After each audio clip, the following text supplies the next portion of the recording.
100%, 100%, 100%. No cap. No one can do what I do, do what I do, do what I do. Yeah. I'ma show you what I got. Here's what I got. Here's what I got. Yeah. Supernatural, the new original. Hi, I'm Marty. And I'm Jade. And we love to tell the stories of women who are sitting in spaces and places that are making dynamic impact. That's right. We're talking about women who are working for billion-dollar brands. Or creating $1 million companies. That's right, you guys. This is Behind the Brand. Stronger, better, powerful, 100%. I'm the true, I'm the new original, 100%. Stronger, better, powerful, 100%. I'm the true, I'm the new original. Welcome to Behind the Brand, the stories of women who work for the billion-dollar brands or are creating $1 million brands. And today I'm super excited about our guest, who's really doing just that. She is creating $1 million industry in the hair care industry, and I cannot wait to dig deep into her story. Welcome, Rosemary. Thank you. I'm so excited for you to share a little bit about your story. I think that we all can really resonate with a story similar to yours of really finding your passion, going after it, no matter who may have said, yeah, I wouldn't do that, sis, or you should take another road. But tell everybody what it is that you do, and we're going to dig deep. Yes, so my name is Rosemary Osondu. I'm the founder of Rose Style Studio. I house the most amazing extensions, from wigs to color to different textures, just to literally make someone feel like they're not wearing extensions, but they still feel themselves. And listen, you're transforming lives. I mean, the people are looking like different beings out here. Very nice. Yes, very and nice. I love what you're doing. Tell us, who was Rosemary growing up? What's your beginnings? Where'd you come from? But I grew up here in Dallas, Texas, literally a couple minutes from here, Flower Mound. So as I was like coming on my way here, I was like, this reminds me of home, like really old town before Dallas kind of developed itself. Yeah. So I'm like number 2 out of 6, and we're all 1 year apart. Wow. So sometimes I feel like I'm the oldest child, regardless of like an older sister. Like us two together are like the guinea pigs, but still like steering the path. Yeah. So like whatever our parents say, like it's like us demonstrating it, and if it doesn't go well, we'll figure it out. Yeah. So just basically growing up, they kind of just brought us up in this whole kind of generation where education is everything. Yeah. And I love school, obviously. Science is one of my favorite things, but going through high school, going through college, studying nursing, I was like, I enjoy this. I'm not afraid of blood. I love people and I love helping people, but maybe nursing is not the thing. Yeah. And hair was something I always did. Like I did my hair for prom. I was doing sew-ins even without the technique, so it would fall out the next day, but it was still working out. We were still working out. So even going to college, everyone was finding like the jobs on campus. So everyone looked at me as the girl who's after math class, she's gonna slay my hair in the apartments. So I was the girl on campus doing everybody's hair. So before class, after class, I would miss class, and my mom would call me all the time like, did you go to anatomy today? Did you go to micro? And I'm like, no, we could have skipped this day, but at least I did 2 people's heads. So she was like, you need to stop focusing in hair and worry about school. You're not gonna get into nursing school. And like, already that was thinking like, okay, I do need to just push this away because it's a hobby. You know, it's a side hustle. It's just making money, but school is what's gonna get you your degree. It's gonna get you a job, have security. So that's stuff that we see now, like job security. Yeah. So being in that health is always like, everyone's always gonna get sick. That's what they kept telling us. So as the time kept going, I really just felt like I just didn't want to continue being in school. So I tell myself I took a leave and just had to figure out what I wanted to do. Like, I feel like everyone was graduating. And now when I look back, that's what, 20 years old, 21, you don't even know what you want to do. Yeah. But it's good to explore what you want. So when I came back, I just changed my major completely into business marketing management, and then still didn't think I would do hair, but I knew I wanted to be in business. Like I knew that that's something I feel comfortable doing. I feel like I would do well in it. And so that whole thing just took a 360 into where I'm at now. Well, you know, I think your beginning stages really played the framework, right? Yes. Like, who was Rosemary as a little girl? You had all of these siblings. What were you doing? Like, what were you playing with? What were y'all? What was your imagination? Yeah. You know what's so funny? I had to literally dig deep, like maybe a few months ago, because they always say whatever you're doing in your past or your childhood is the reason why you are who you are. And I literally remember, I don't think anyone remembers this, but Barbie dolls, they had the Bratz dolls. And they only just had the shoulders and it was cut off like this, and they had a large head and all this hair. Me and all my sisters, there's 4 girls in the family, we would all get one for Christmas and we'd just be playing with their hair. And I literally remember cornrowing, braiding. My mom, she's a nurse, but she was never into hair until she would always go to the salon. So she was regular, like going to the salon, getting the updos, the pressing curls, braids, but she knew that she had 4 daughters and it's kind of expensive to take all your girls to the salon. Right. So she just kind of been watching what was going on in the salon, and we would be the kind of guinea pigs. Like for my sister's prom, she had the whole like spritz swoop with the, you know, you'll curl it up with the rollers, put it in the microwave and wrap it around. So my sister went to prom like that, and I was like, I want extensions. So she was like, okay, let me cornrow you in. It was lumpy, but at the same time, she still recognized like braiding and the updos. And I feel like that's what really allowed me to see like, this is actually fun. Yeah. And I kept practicing that. Friends will come over. I'll be like, can we use your formal dining room? And that's where the whole foundation was like setting. But to them, they didn't really think of it as anything. They just said, okay, you're inviting your friends. They're coming to our house to get their hair done. They're leaving for like $20, you know? Okay, so you were side hustling. Yes. On campus. That's a perfect word. Okay. Then you took a leave, you came back, changed your major. So once you graduated, then what? Like, did you work another type of job before you got into like your first salon? Like, how was that? Yeah, so that was funny because I was intended to graduate 2014. That was the 4-year plan. But after I took a leave, I didn't finish graduating until 2017. So typically you'd be like, oh, you took like 6 years in college. But to me, it's always how you finish. Yeah. And so at 2017 is when I finally graduated, and I was like, well, I have this marketing background. Let me find a job in marketing. So I did some internships, and they were literally like nothing I would do now. But I remember my brother-in-law kept telling me like, Rose, you may hate working here, but there's a lesson in everything you're doing. Yeah. And it was unpaid, and I was like so annoyed driving all the way to Fort Worth. Like, why am I here? But it's funny because even there, I learned so many different things about like certain books to read, why you have to set up certain things for like marketing, this little, you know, information. And I was like, okay, writing in my notes. And then I switched to find another job, and that was like a marketing assistant. So that was a little bit bigger. And I basically had to coach this man's business.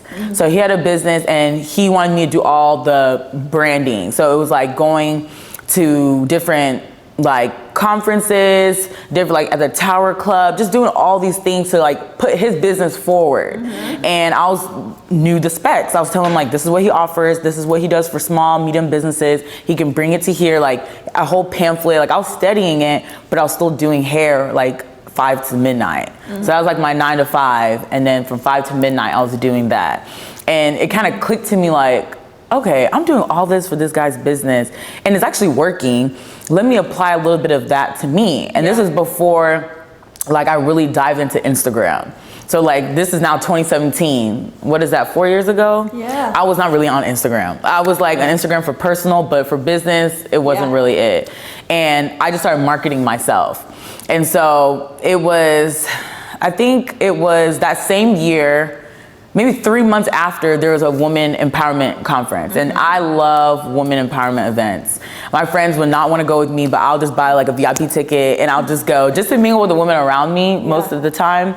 And I just decided, well, there's 5 women on this panel. Why don't I just reach out to them the same way I reach out to them for this guy's business and just offer my services. And I literally like went to find their proper email because DMs wasn't really a professional thing. Yeah. Not everyone checks their DMs. Right. So I was like, let me email them, tell them what I have to offer, all that jazz, and just, you know, see what's gonna happen. Like, what's the worst that could happen, right? And so some of them didn't respond. Two responded, but one gave me the answer I needed. Like, yeah, I love your work. You should come to the hotel. This is the time, the day, all that stuff. And you offered to do her hair. For free. Wow. For free. So I already knew when she told me exactly what she wanted to do. I went to the beauty supply stores. I wasn't selling extensions and bought all the hair with my own money, clip-ins, hot combs, spritz, edge control, whatever she said from that picture she sent me. I was like, this is what we need. And first of all, she trusted you. She did. You know, like, black women are very critical when it comes to their hair. Yeah. But that says a lot about you. Yeah. And I love how gutsy you were about it. Okay, continue on with the story. Because if you think about it, I just finished college and I was just tapping into hair. But I wasn't like full-blown hairstylist. Yeah. But I was carrying myself like I know what I'm doing, kind of. But we're gonna like figure it out. Yeah. And they always say just like figure it out. Right. Like, what's the worst that can happen? Figuring it out. Exactly.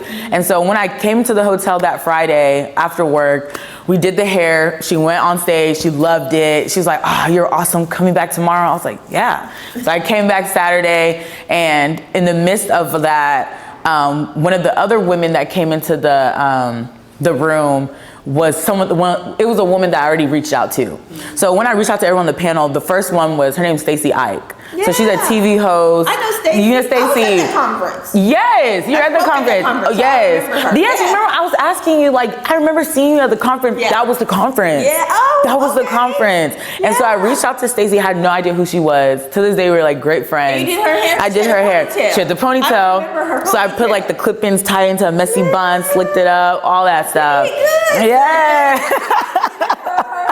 I met with her at the end of it. And yes. Okay, go home. Yes. Continue. That's a full circle moment. And so then the next day she was like, yeah, I want to put the clip-ins down and press it. I was like, great. And so when I walked into the room, Yvonne Orji comes in. And she was one of the women who I reached out to, but they already told me like, oh, we don't need a hairstylist. She will be fine. I said, okay, thanks for your time. So when I came in finishing Stacey and she was going to makeup, Yvonne kind of looks like, oh, are you on hair today? And I was like, yeah, I am. And so she's like, okay, can you do me and my mom? And so throughout the whole process, like we're just talking, and you know, she's Nigerian as well with Stacey. So we had a lot of things in common, and we're just really like catching up almost. And by the time went through, I didn't even grab her information. She didn't grab mine, but at the end of the day, she looked great and she went about on stage. And I was already attending the conference, so by the time I left the hotel, sat in my seat, watched it, my phone was going off.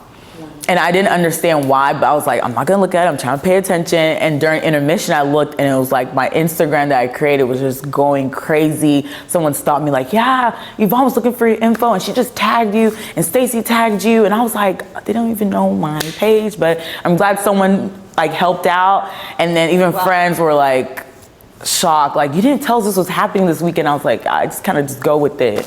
Wow. Yeah. That was your moment. Yeah, that was like that just moment. Transformed everything. Yes. And so like after that happened, what did you go home and tell your mom and your dad? Like, yeah, I literally had to pull up the Google and type both of these women's names and been like, this is who I did their hair. And they're like, what? Really? How did this happen? I explained it to them, and even in the midst of that, Stacey already told me she loved the work and she wanted me to come next month to LA to do her hair for like a photo shoot, her birthday event. So I was even telling my parents like, yeah, see, she even wants me to come out there and she's gonna take care of everything. And they're like, but you have work. And I was like, you're right, I do have work Monday through Friday. So I was still kind of like, what do I take away with this? But I'm still on a high, like, I'm noticing like, this is what I'm supposed to do. And it just flowed so easily. I know with nursing, it was so many roadblocks. I feel like every time I would take a class, I was trying so hard to get A's and B's. And even when I got a B or even a C, I was like, what's going on? And even getting waitlisted. I got waitlisted at one school and I was just praying that I would get in and just waiting for that. I was like, why is there so many roadblocks? But with this, it just flowed like water. Like doors were just opening and I was like, I think this is what I'm supposed to do. Yeah. And there's like a lot of delayed, but I always feel like it's not denied, it's just delayed. Yeah. And so I was like, I'm about to just run with this. And I'm literally at that moment, I like quit my job, went to LA to do her hair and just like opened my books and went full time. Wow. And Yeah. your parents were over there like, They were like, how are you gonna pay for rent? And I was like, God's gonna provide. Like, he's gonna provide. Better believe it. Yeah, he's gonna figure it out. And that was like the same year, 2017.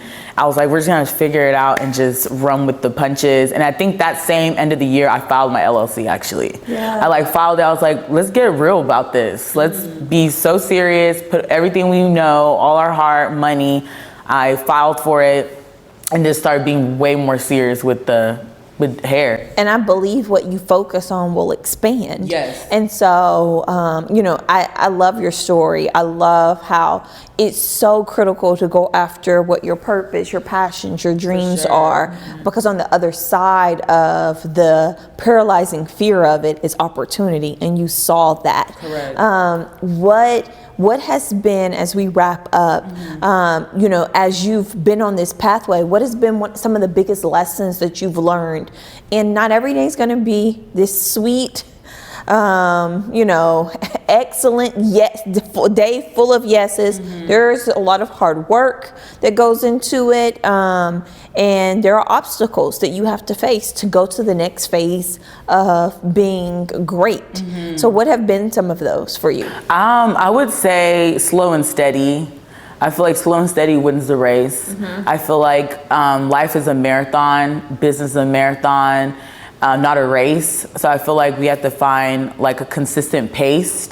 And I feel like that keeps resonating back in my head. Like as much as I want to run, I need to like jog and just figure it out as I go. And if I do like clumsily fall, pick myself back up and just keep going. Yeah. Just keep going. And I feel like that was one of the biggest lessons I've learned through all of this, because when I do end up rushing, it's like silly mistakes. Like even the details that I have to learn throughout everything, I always feel like I need to take my time and go slow and don't feel like I'm in a rush, and I don't look at really anything else. That laser vision. And a lot of people like to say like, stay in your own lane, stay in your own, like that's real. Like I don't even know what's going on outside of me. Like even clients will tell me, oh, this hairstyle, I'm like, who's that?